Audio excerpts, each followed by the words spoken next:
નમસ્કાર મિત્રો, ઓનલી યોજના યુટ્યુબ ચેનલમાં આપ સૌ મિત્રોનું સ્વાગત છે। આજે તારીખ 4 જુલાઈ 2025 આજના મહત્વના હવામાન સમાચાર જાણીશું, જેમાં ગુજરાતભરની અંદર હજુ પણ વરસાદની આગાહી છે। જેમાં આજે તારીખ 4, આવતીકાલે 5, પરમ દિવસે 6 તારીખ અને 7 તારીખ સુધીની ખાસ અપડેટ જોવાની છે। કયા કયા વિસ્તારોમાં હજુ પડશે વધુ વરસાદ, કારણ કે ગઈકાલે ગુજરાતના 193 તાલુકામાં નોંધપાત્ર કરતાં વધુ વરસાદ નોંધાયો, જેમાં 60 જેટલા તાલુકા એવા છે 57 થી 60 કે જેની અંદર 1 ઇંચથી વધુ વરસાદ નોંધાયો છે। તો જોઈએ આજની લેટેસ્ટ અપડેટ। તો સૌથી પહેલાં આજની વાત કરીએ, આજે કયા કયા વિસ્તારોમાં વરસાદ આપણને જોવા મળશે। હવે આપણે જોઈએ આજે બપોરના 2 વાગ્યાની અપડેટ, જેમાં સમગ્ર કચ્છની અંદર વરસાદી માહોલ જોવા મળશે। લખપત, ખાવડા, નલિયા, રાપર, ભુજ, ગાંધીધામ, માંડવી સહિતના જે વિસ્તારો તો આખા કચ્છ જિલ્લામાં વરસાદ જોવા મળશે। તેમજ સૌરાષ્ટ્રમાં દ્વારકા, સલાયા, જામનગર, ભાણવડ, પોરબંદર, ગોંડલ, જૂનાગઢ, અમરેલી, બોટાદ, ચોટીલા, સુરેન્દ્રનગર અને મોરબી જિલ્લામાં વરસાદ જોવા મળશે। તો વેરાવળ, ઉના, મહુવા, તળાજા, ભાવનગર, પાલિતાણા, જેસર, બગદાણા સહિતના વિસ્તારોમાં બપોરના સમયગાળા દરમિયાન વરસાદ આપણને જોવા મળશે। મધ્ય ગુજરાતની વાત કરીએ તો મધ્ય ગુજરાતમાં પણ વિરમગામ, ગાંધીનગર, અમદાવાદ, ધોળકા, ખંભાત, નડિયાદ, કપડવંજ, લુણાવાડા, ગોધરા, દાહોદ, વડોદરા, છોટા ઉદેપુર, અલીરાજપુર, દાહોદ, પંચમહાલ સાઈડના વિસ્તારો, ઉત્તર ગુજરાતમાં રાધનપુર, મહેસાણા, હિંમતનગર, ડુંગરપુર, ખેડબ્રહ્મા, આબુ રોડ આજુબાજુ બપોરના સમયગાળા દરમિયાન સામાન્ય ઝાપટા રહેશે। જ્યારે રાજપીપળા, ભરૂચ, સુરત, તાપી, છોટાઉદેપુર, વડોદરા તેમજ વલસાડ, નવસારી અને ડાંગ જિલ્લાના જે વિસ્તારો છે જેમાં આજે ભારે મેઘ તાંડવ પણ જોવા મળશે। હવે આપણે સાંજના 5-6 વાગ્યાની અપડેટ જોઈએ, જેમાં 6 વાગ્યાના સમયગાળા દરમિયાન આખી સિસ્ટમ ઉત્તર ગુજરાત તરફ છે। રાધનપુર, મહેસાણા, હિંમતનગર, ડુંગરપુર, ખેડબ્રહ્મા, પાલનપુર, આબુ રોડ, થરાદ, ધાનેરા, સાંતલપુર, સુઈગામ તેમજ મધ્ય ગુજરાતમાં ગાંધીનગર, અમદાવાદ, કપડવંજ, લુણાવાડા, બાંસવાડા, દાહોદ, ગોધરા, નડિયાદ, ધોળકા સૌરાષ્ટ્ર સાઈડના જે વિસ્તારો છે જેમાં સુરેન્દ્રનગર હોય, રાજકોટ, ચોટીલા, ગોંડલ, જસદણ, બોટાદ, અમરેલી, ભાવનગરમાં વરસાદ જોવા મળશે। દક્ષિણ ગુજરાતમાં પણ વરસાદ જોવા મળશે। તો આ રીતે સિસ્ટમ આજે આખી જે સૌરાષ્ટ્ર કચ્છ તરફથી આગળ વધી અને ઉત્તર ગુજરાત તરફ જઈ રહી છે, જે આજે બપોર પછીના સમયગાળા દરમિયાન વરસાદી સિસ્ટમ એક્ટિવ। હવે આપણે રાત્રિની વાત કરીએ તો રાત્રિના સમયગાળા દરમિયાન જે દરિયાકાંઠાના જે વિસ્તારો છે જેમાં સામાન્ય છાંટાછૂટી થશે। જ્યારે 5 તારીખની વાત કરીએ વહેલી સવારથી તો ભરૂચ, સુરત, તાપી, વલસાડ, નવસારી અને ડાંગ જિલ્લામાં વરસાદની સંભાવના રહેલી છે।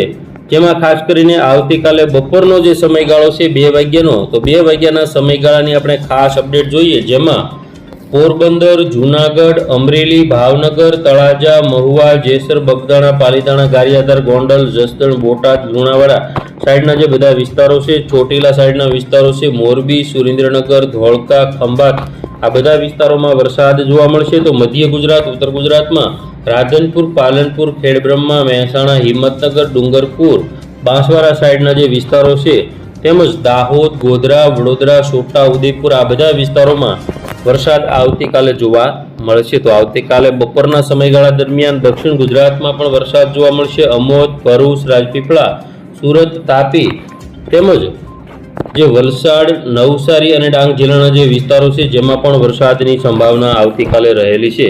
હવે આપણે વાત કરીએ આવતીકાલે સાંજના સમયગાળા દરમિયાન 6 વાગ્યાની જે મહત્વની જે અપડેટ છે જેની તરફ નજર કરીએ તો રાધનપુર, મહેસાણા, વિરમગામ, અમદાવાદ, ધોળકા, નડિયાદ, ગોધરા, દાહોદ, બાંસવાડા, ડુંગરપુર, ખેડબ્રહ્મા, હિંમતનગર, કપડવંજ, લુણાવાડા, અંબાજી, આબુ રોડ, પાલનપુર, થરાદ, ધાનેરામાં પણ વરસાદ જોવા મળશે। દક્ષિણ ગુજરાતની વાત કરીએ તો વડોદરા, સુરત, ભરૂચ, વલસાડ, નવસારી અને ડાંગ આ બધા વિસ્તારોમાં વરસાદની સંભાવના રહેલી છે। હવે જોઈએ આપણે 6 તારીખની અપડેટ, જેમાં 6 તારીખના સમયગાળા દરમિયાન પણ વરસાદી સિસ્ટમ ગુજરાતમાં જોવા મળશે। જેમાં 6 તારીખે બપોર પછીના સમયગાળા દરમિયાન અને બપોર પહેલાના સમયગાળાની અપડેટ જોઈએ। હવે આપણે જોઈએ 6 તારીખની અપડેટ, જેમાં સૌરાષ્ટ્રમાં જૂનાગઢ, પોરબંદર, ગીર સોમનાથ, અમરેલી, ભાવનગરમાં ઝાપટા પડશે। તો સાથે સાથે દક્ષિણ ગુજરાતની વાત કરીએ સુરત, વલસાડમાં પણ ડાંગ તાપીમાં પણ ઝાપટા જોવા મળશે, જ્યારે ઉત્તર ગુજરાતમાં અને મધ્ય ગુજરાતમાં અમદાવાદ, વિરમગામ, કપડવંશ, દાહોદ, ગોધરા આટલા વિસ્તારો, મધ્ય ગુજરાતના ઉત્તર ગુજરાતમાં રાધનપુર, મહેસાણા, હિંમતનગર, ડુંગરપુર, બાંસવાડા, ખેડબ્રહ્મા, આબુ રોડ, પાલનપુર, થરાદ, ધાનેરા, આબુ રોડ, અંબાજીમાં ભારેથી અતિ ભારે વરસાદ જોવા મળશે.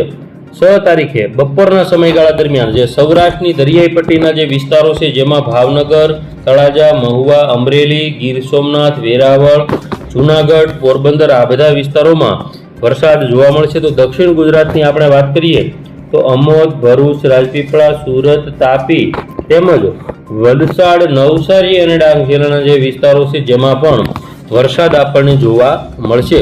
તો ઉત્તર ગુજરાતમાં પણ વરસાદ બપોરના સમયગાળા દરમિયાન સુઈગામ, પાલનપુર, ડુંગરપુર, મહેસાણા, અંબાજી, આબુ રોડ સહિતના વિસ્તારોમાં વરસાદ જોવા મળશે. સાંજના સમયગાળાની અપડેટ જોઈએ તો 5-6 વાગ્યાના સમયગાળા દરમિયાન પણ સૌરાષ્ટ્રનો જે દરિયાકાંઠો છે જેમાં ભાવનગર જિલ્લો, અમરેલી જિલ્લો, ગીર સોમનાથ જિલ્લો, દક્ષિણ ગુજરાતમાં અને મધ્ય ગુજરાતમાં વડોદરા, છોટાઉદેપુર, નર્મદા, વલસાડ, ડાંગ, તાપી, સુરત તેમજ અમદાવાદ, ગાંધીનગર, વડોદરા આ બધા વિસ્તારોમાં વરસાદ જોવા મળશે. રાત્રે પણ વરસાદી સિસ્ટમ એક્ટિવ રહેશે. 7-8 તારીખની અપડેટ જોઈએ જેમાં 8 તારીખની અંદર પણ દક્ષિણ ગુજરાતમાં અને પૂર્વ ગુજરાત સાઈડના જે વિસ્તારો છે જેમાં અલીરાજપુર હોય, દાહોદ હોય, છોટાઉદેપુર, વડોદરા, ભરૂચ, રાજપીપળા તેમજ જે સુરત, તાપી, વલસાડ, નવસારીના જે વિસ્તારો છે, ડાંગના વિસ્તારો છે, દીવ, દમણ, દાદરા નગર હવેલીના જે વિસ્તારો છે જેમાં વરસાદ જોવા મળશે. ખાસ કરીને 9 તારીખની વાત કરીએ તો 9 તારીખે સવારનો જે સમયગાળો છે જેમાં દક્ષિણ ગુજરાત, વડોદરા, ભરૂચ, સુરત, વલસાડ, નવસારી, ડાંગ, તાપી, દાહોદ, અમદાવાદ, ગાંધીનગર સહિતના વિસ્તારોમાં સિસ્ટમ એક્ટિવ રહેશે. 10 તારીખની વાત કરીએ તેમાં પણ વરસાદી સિસ્ટમ કેટલાક વિસ્તારોમાં જોવા મળશે. 12, 13, 14 તારીખ આ બધા સમયગાળા દરમિયાન અત્યારે હાલ વરાપ જેવો માહોલ આપણને જોવા મળશે. તો જૂન મહિનો ખાસ વરસાદનો રહ્યો. આગામી જુલાઈ મહિનો થોડો ઓછો વરસાદનો રહેશે તેવું લાગી રહ્યું છે. 18 તારીખ સુધીની અપડેટમાં ખાસ સિસ્ટમ અત્યારે જણાતી નથી. આગામી સમયમાં સંપૂર્ણ માહિતી આપતા રહીશું અગાઉ. તો અત્યારે જોઈએ પવનની ઝડપ. આજની પવનની ઝડપની વાત કરીએ તો આજે સૌરાષ્ટ્રમાં અલંગ, તળાજા આજુબાજુ અને મહુવા આજુબાજુ 45-46, અમરેલી, જૂનાગઢમાં 40-42ની પવનની ઝડપ રહેશે. ગોંડલ, રાજકોટ 30 કિલોમીટર પ્રતિ કલાક. સૌથી વધારે દક્ષિણ ગુજરાતમાં 51, 48, 46 જેવી પવનની ઝડપ મોટાભાગના વિસ્તારોમાં રહેશે.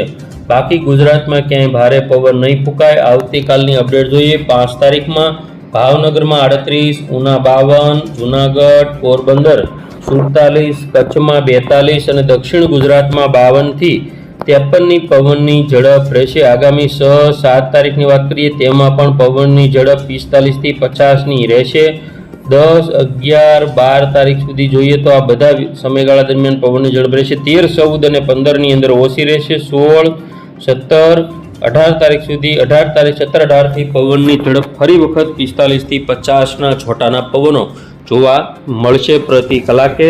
હવે આપણે જોઈએ ગુજરાતમાં 8 દિવસમાં જે વરસાદ પડવાનો છે તેની ખાસ અપડેટ. તો આગામી 8 દિવસમાં હવે વરસાદનું જોર દક્ષિણ ગુજરાતમાં થોડું વધુ રહેશે. સૌરાષ્ટ્રમાં પણ રહેશે, દરિયાકાંઠાના વિસ્તારોમાં, ઉત્તર ગુજરાત, મધ્ય ગુજરાતમાં પણ થોડું જોર રહેશે. તો આ રીતે ગુજરાતની અંદર વરસાદ પડવાની સંભાવના આગામી સમયની અંદર તીવ્રતામાં થોડો ઘટાડો થશે. તો ખેડૂત મિત્રો આ રીતે ગુજરાતમાં હવામાન જોવા મળશે. ખાસ કરીને ખેડૂતો અત્યારે વરાપની રાહ જોઈને બેઠા છે. તેવા ખેડૂતો માટે આગામી સમયમાં 10 તારીખ પછી સામાન્ય વરાપ જોવા મળશે. તો ખેડૂત મિત્રો આ હતા આજના મહત્વના હવામાન સમાચાર.